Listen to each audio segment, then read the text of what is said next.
Bien, chers amis, bonjour.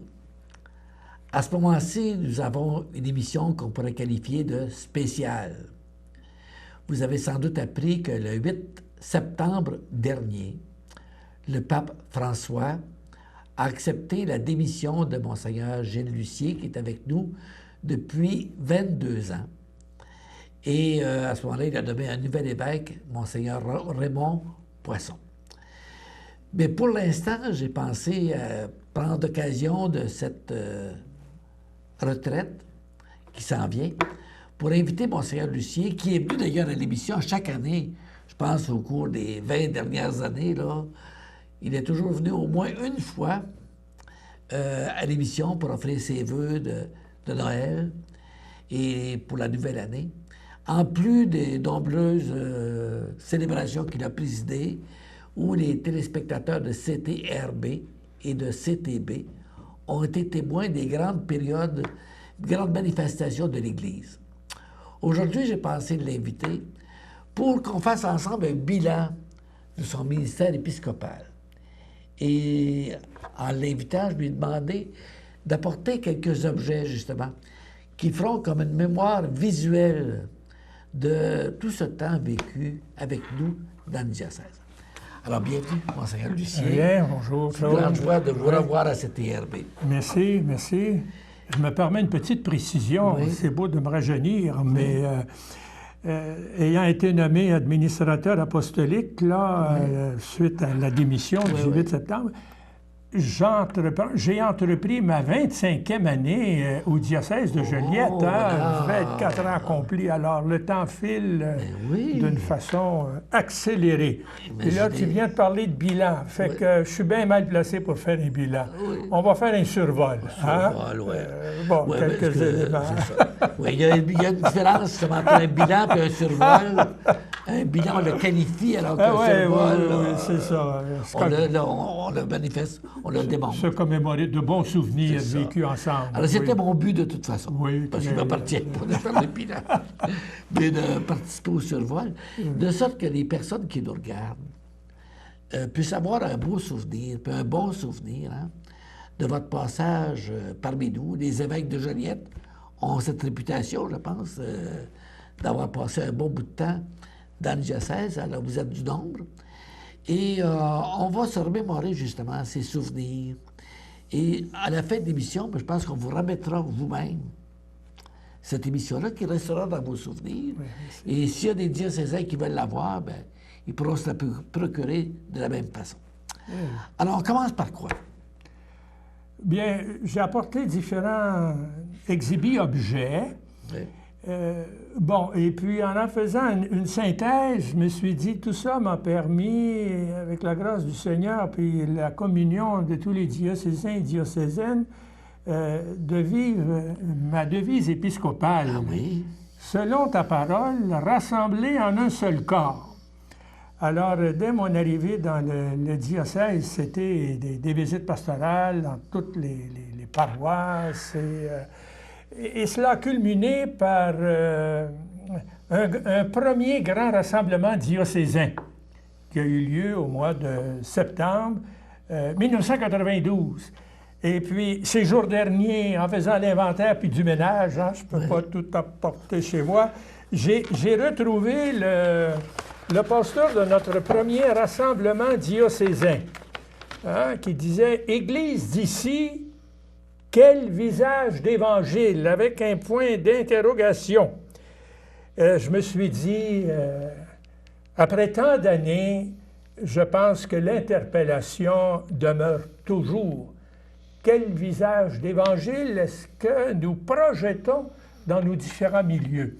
Puis quand je pense au pape François, il nous invite effectivement à se regarder dans le miroir de l'Évangile, puis voir jusqu'à quel point on épouse les traits de l'Évangile dans les différentes situations de vie qui sont les nôtres, que ce soit à la maison, au travail, au sport, dans la municipalité, puis bien sûr dans l'Église, le lieu de rassemblement de la communauté chrétienne. Alors voilà, et année après année, on a eu de ces grands rassemblements réunissant 200, même 250 personnes sur différents thèmes. Alors, rassembler la famille diocésaine. Et on voit que c'est le 26 septembre 1992, alors que vous êtes arrivé en 91. C'est ça, exactement. Alors, c'est tout de suite... l'année suivante, oui. Hein? C'est ça. Voilà, un premier item. Bon, centré évidemment sur les personnes. Hein? Oui. Je pense que c'est ça qui est important. Et ce qui m'a amené tout au long de ces années de pastorat, de vivre ensemble, de faire de très nombreuses visites dans les communautés chrétiennes, les paroisses. Et voilà que, juste pour illustrer de ces visites, j'ai mis la main sur une photo souvenir. C'est à la paroisse Saint-Norbert avec le curé Pellan. Je me demande si on ne soulignait pas une feuille de reconnaissance, en tout cas, à son égard.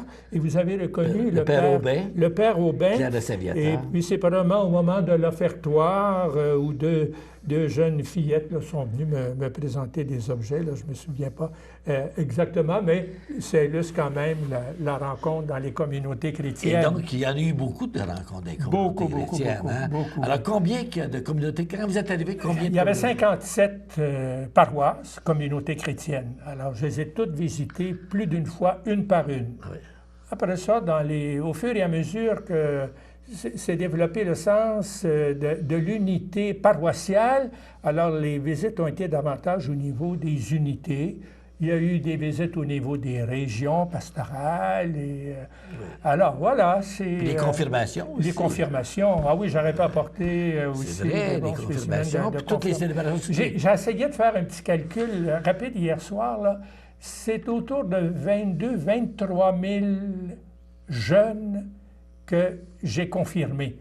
Donc, je ne suis pas surpris à l'occasion quand je vais au centre d'achat ou je vais chez le concessionnaire automobile ou à la caisse populaire ou des gens dans la vingtaine, trentaine me saluent. Je me dis, ils ont eu au moins de la confiance. Est-ce que vous vous rappelez? Puis il y a eu toutes les célébrations spéciales qu'on peut se dérouler. Oui. Les anniversaires de fondation, de prêtrise ou autre chose. Oui. Puis les dernières années aussi, les confirmations d'adultes à la cathédrale, là, c'est par chaque année pas loin d'une centaine, 150, parce que je vais en présider aussi à Mascouche. Puis c'est bon d'avoir souligné aussi les ordinations au diaconat permanent, puis au presbytérat, je veux dire pas loin de 25 au total des deux. Et puis, bien, tu as mis drôlement la main à la pâte pour accompagner toutes ces personnes, spécialement nos séminaristes et nos stagiaires. C'est un signe de fierté, hein? On a eu 19 ordinations. On a réuni les jeunes prêtres, justement, un très beau moment. au mois de mai dernier. Et puis 19, imaginez, c'est ça. En 25 ans. C'est intéressant. Le Seigneur est très bon, généreux. Puis, bon, voilà. Et puis, à l'occasion de ces visites... c'était avant la réforme là, du milieu scolaire. Alors, à chaque fois, je me dis, au programme de la visite, il y avait bien sûr la rencontre avec les jeunes à l'école élémentaire, à l'école primaire, à l'école secondaire. Et puis déjà, là, je remettais la main. Hier, je faisais justement un peu de ménage, là. Comité de pastoral scolaire, alors en 1991-92. Alors ici, puis avec des dessins d'enfants, alors on m'accueillait toujours avec des albums, souvenirs, bienvenue, avec Dieu sur nos chemins, s'entraider sur la route. Alors c'était des classes de 6e année. J'ai bien apprécié ces visites dans les écoles primaires et secondaires. Bon, j'en ai eu un autre ici, tiens, là, j'ai cru bon l'apporter. De la paroisse Sainte-Anne, donc de Saint-Cuthbert, qui célèbre cette année son 250e anniversaire. Alors là aussi, on m'avait préparé des mots de bienvenue, puis très bien illustrés avec tous les portraits des jeunes. Évidemment, la caméra ne permet pas de pointer chacune, mais plusieurs pourraient se retrouver là-dedans, d'autant plus qu'on est dans la région d'Autrey, dans le même secteur. Hein? Oui. Alors voilà pour les visites d'école. Bon, je pensais que j'en avais un troisième, mais bon, c'est ça passe assez vite. Oui. Bon, voilà pour les les nombreuses visites. Hein, ah oui, il y en avait un autre ici, je fais route avec toi, Saint-Michel-des-Saints. Et puis, ben voilà, c'est toi, c'est moi, c'est nous, avec le nom des enfants. Et puis, depuis 8 ans maintenant, eh bien, le territoire du diocèse se perd dans les forêts du Grand Nord, c'est-à-dire jusqu'à Manawan, communauté chrétienne Saint-Jean de Brébeuf. Voilà. Bon, alors, les visites à la grandeur du diocèse. Et ça nous a amené progressivement, j'ai parlé des rassemblements annuels du personnel pastoral avec des personnes impliquées dans différents champs de la vie chrétienne, à un rassemblement qui était particulier. Nous avons appelé l'Assemblée générale du peuple de Dieu. Donc, cela a été lancé en l'an 2000 pour se clôturer en l'an 2004 et ce qui nous a permis d'élaborer ce que nous appelons le projet ecclésial Avance au large. Au-delà de 5000 personnes, il y en a parmi les auditeurs là, qui vont se reconnaître, ont participé à cet exercice. J'avais envoyé le rapport final à Rome, et puis on m'a dit ouais, c'est une approche passablement démocratique. Ben, j'ai dit c'est la culture de l'Église qui est au Québec, hein, où les gens aiment participer, avoir droit au chapitre, et puis collaborer aux décisions qui sont prises. Alors, depuis 2004, nous avons ce guide, bien sûr qui sera ajourné, comme dans tout programme, mais il y a une douzaine de défis qui nous ont accompagnés année après année.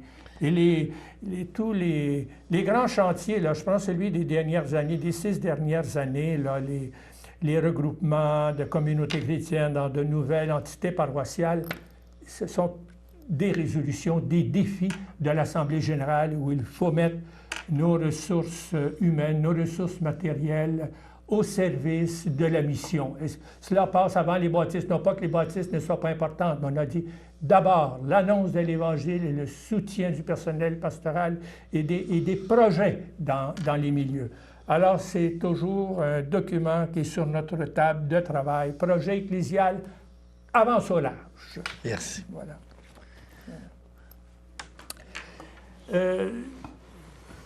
Au fil des années, on a réalisé qu'il y avait beaucoup de personnes qui étaient impliquées et dont l'action était significative et inspirante pour d'autres. Alors, il y a un artiste de la région, M.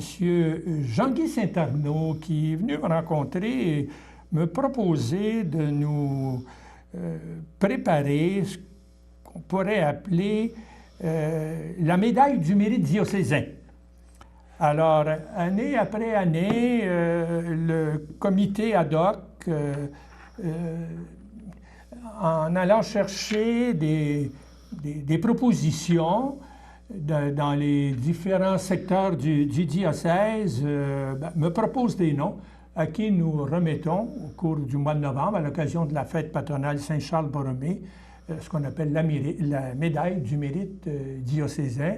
Et je pense que M. Tessier... Gilles Tessier, oui, est un des premiers. Oui, c'est ça. Un des premiers qui a reçu la médaille du mérite diocésain. Et puis, bon, il y en a d'autres aussi. Et il y a non seulement la médaille, mais il y a aussi l'épinglette, le bouton de la reconnaissance. Et à plusieurs reprises, et avec beaucoup de joie, j'ai été invité à remettre ce bouton de la reconnaissance.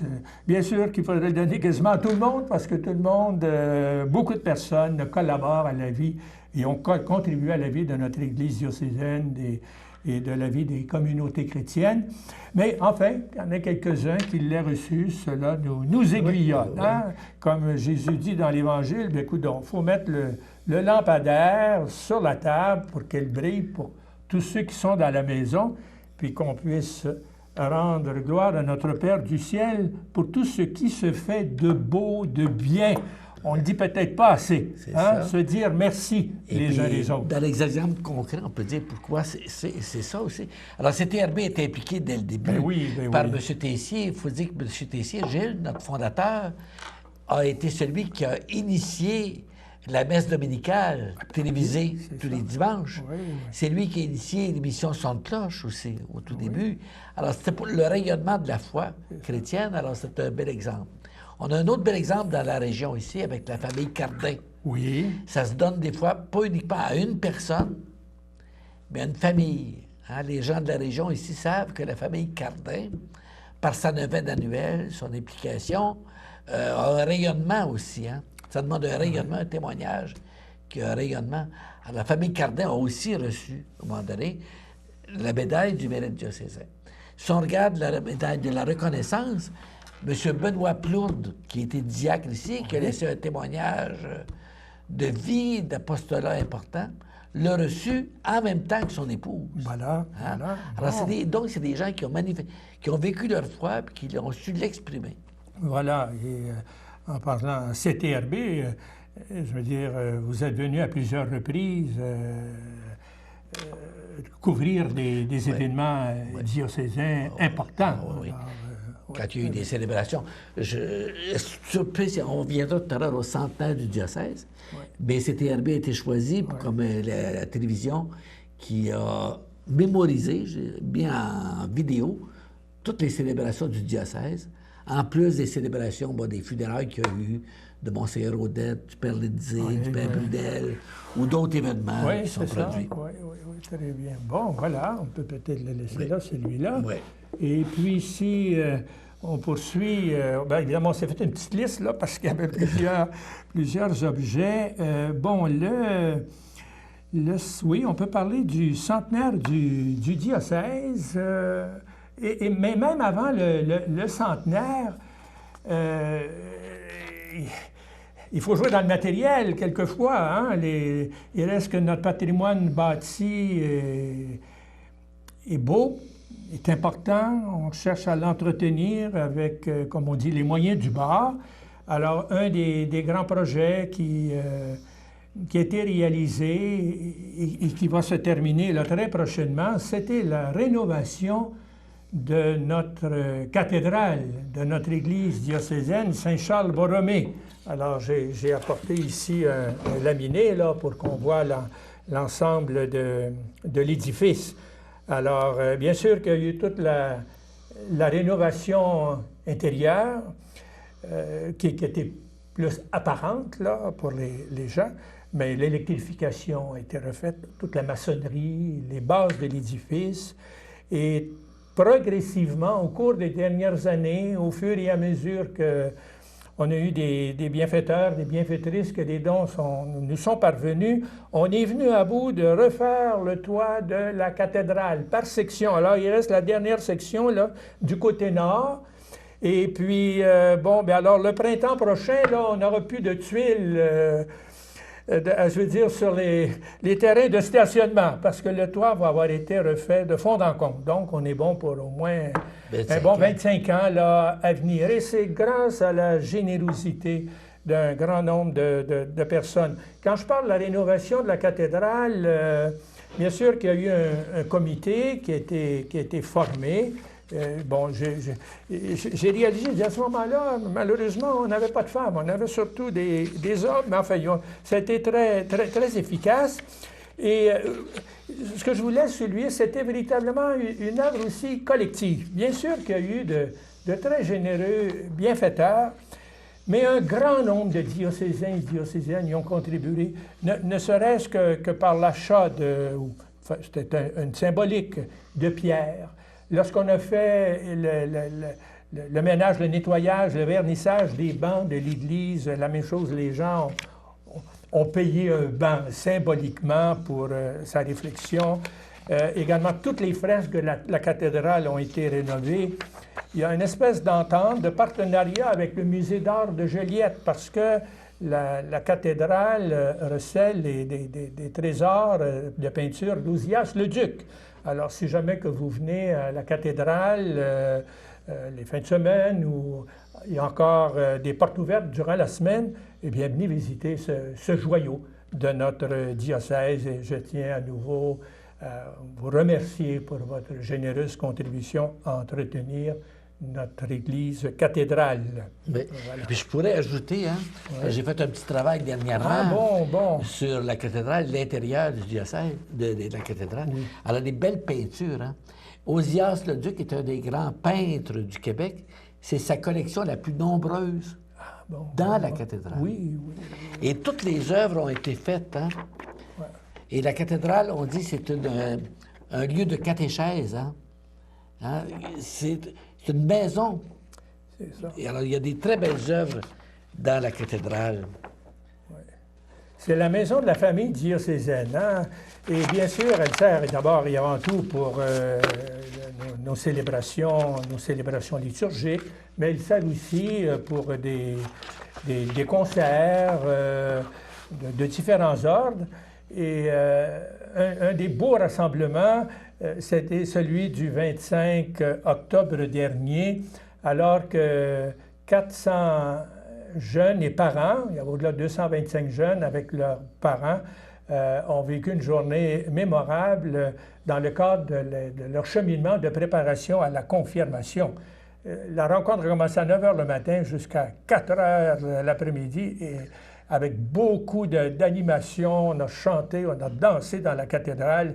C'était vraiment un beau rassemblement familial avec des activités aussi propres aux parents. Et on a repris ce rassemblement lors de la veillée de Pentecôte. Alors, et en parlant de grand rassemblement, bien, j'en profite pour déjà vous inviter à l'inauguration du ministère pastoral de notre nouvel évêque, Monseigneur Raymond Poisson, le 4 novembre prochain à 19h30 à la cathédrale.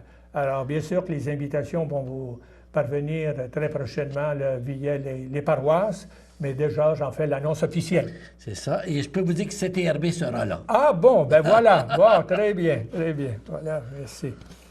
Et, bon, voilà pour ce qui est dans le cadre des différents événements qui ont caractérisé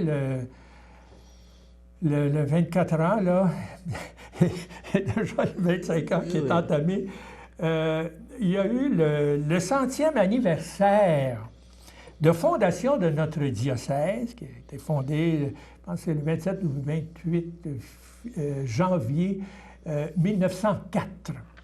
Donc, dès la fin de 2003, c'est ça, on a mis tout le processus des célébrations du centenaire. Et on s'était donné, suite à un concours réalisé auprès des jeunes, un poster. Je le revoyais encore, là. « Allume ton cœur et osons l'espérance ». Alors, je pense que c'est toujours la dynamique de la vie chrétienne. Hein? C'est d'abord cette rencontre toujours mystérieuse avec Jésus ressuscité qui vient changer nos vies, changer nos cœurs. Et puis, bien, comme il est venu pour créer une humanité nouvelle, nous rassembler en fraternité, bien, ensemble, bien, je veux dire, on va de l'avant, on ose l'espérance. Puis depuis 2000 ans, je veux dire, on porte le flambeau de l'Évangile. Et on avait trouvé, quand même, ça avait été un style un peu provoquant, mais très élancé, hein, il manque une certaine légèreté. Et je veux dire, après 100 ans, ben, ça signifiait que l'Église de Joliette était pleine d'élan et d'entrain pour poursuivre sa marche. Ben oui, quand on dit provoquant, on sera attendu à une photo historique. Oui, c'est ça. Hein, pour le 100e. Mais là, ce qu'on fait participer les jeunes, ils apportent effectivement dans la continuité du renouveau. Puis c'est ça qui est le véritable sens de la tradition. Et ce qui peut nous rejoindre aussi dans la région, hein, c'est que en même temps qu'en 1904, on fondait le diocèse de Joliette, la paroisse de l'île du Pas ici, qu'on appelle le berceau de la Naudière, célébrait son tricentenaire. Ah oui, bon. 1704. Oui. Ah, très bien, 1704. C'est bon. Ah oui. Très bien, voilà. Et dans le cadre des fêtes du 100e du diocèse, nous sommes donnés des armoiries avec, bien sûr, une devise inspirée par la lettre apostolique du pape Jean-Paul II dans l'entrée du nouveau millénaire. Alors, avançons au large. Et puis, bien évidemment, il y a les différents symboles ici, là, qu'on n'a pas le temps de décrire, sur maintenant ce qu'on peut appeler les armoiries officielles du diocèse. C'était le travail de l'abbé François Lanoux, de regrettée mémoire, un grand historien qui a fait toute une recherche pour qu'on ait les principaux symboles caractérisant, je dirais, l'histoire de notre diocèse. Si on parle quelques-uns, ici, on reconnaît sûrement le M pour Marie. Marie, c'est ça. Ici, le sol de la musique. Le sol de la musique, c'est ça. Maintenant, celui-ci, ça, les sept, c'était sur les armoiries de Monseigneur Archambault, l'évêque du diocèse de Joliette, qui peut être le symbole de la Trinité. Voilà. C'est qui m'oublie. Puis ça, ici, c'est l'amitié. L'amitié. Ça, c'est la famille, si ma mémoire est bonne. Attendez un peu, là, attendez un peu. Ici, les trois anneaux d'or, l'un et l'autre sont... non, c'est sur la famille, Borromée. Ah, Borromée, oui, c'est ça. Mais ici, nous autres, on peut dire que la région d'Autrey, on est présent par les petits canards. Voilà. Et c'est ça, oui, le fleuve. Là, ici. C'est ça, exactement. Alors, j'aurais dû la commémorer un peu plus avant. Et donc, les origines françaises, écossaises, acadiennes. Et puis, il y a en haut, là, c'est la foresterie. Là. Ah oui. Alors, c'est plein de symboles. Le langage héraldique. Voilà, et aussi comme souvenir, il y avait eu un calendrier, souvenir du centenaire du diocèse, et un artiste de la région, M. Edmond Venn, avait fait un très beau collage, je peux m'exprimer ainsi, un beau montage, des différents clochers de notre diocèse. Et d'ailleurs, le calendrier reproduisait les 6 régions pastorales avec les différents clochers. Alors, j'ai cru bon apporter ça pour montrer que, je veux dire, la famille diocésaine, je veux dire, est composée de toutes nos familles paroissiales. Donc, nous sommes fiers. Voilà. Alors, Monseigneur, l'émission est tellement dense qu'on a déjà passé à travers la première émission. Ah bon? Alors, est-ce que vous êtes disponible la semaine prochaine pour revenir et continuer? Parce que notre liste ici n'est pas... non, on avance tranquillement. Alors... Je pense qu'on a encore d'autres choses à dire, puis c'est vraiment intéressant. Puis je pense que vous pouvez être intéressés, vous aussi, à la maison.